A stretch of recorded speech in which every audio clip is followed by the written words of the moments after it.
নমস্কার বন্ধুরা, সামনে আছে প্রজাতন্ত্র দিবস, তাই প্রেসার রান্না করছি। পাটি সাপটা ব্যাটার বানিয়েছি, সেখানে একটু ফুড কালার দিচ্ছি। 3 জন্ডায়, তাই প্রথম রেসিপি আমার আইটি বানাবো। টমেটোরও বারবার এইভাবেই দেখো, গেরুয়া ব্যাটার বানিয়ে নিলাম। সবুজ রং দিয়ে সবুজ ব্যাটার করলাম। তোমরা চাইলে এই ফুড কালারটা ইউজ করতে পারো, একটুখানি দিলে পরে রং হয় ভালো।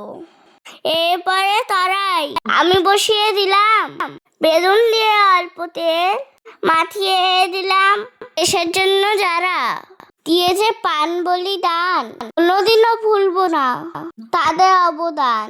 তারা ছিল বলেই ভারতবর্ষ স্বাধীন হয়েছে, তারা কিন্তু আমাদের মনের মাঝে রয়েছে। এইভাবে ব্যাটার 3টা কড়াই দিয়ে দিলাম। একটুখানি হয়ে আসলে তাহলে পুর দিয়ে দিলাম।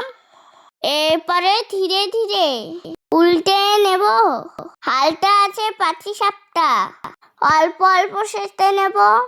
এইভাবেই 3 জনা পাটি সাপটা বানালাম।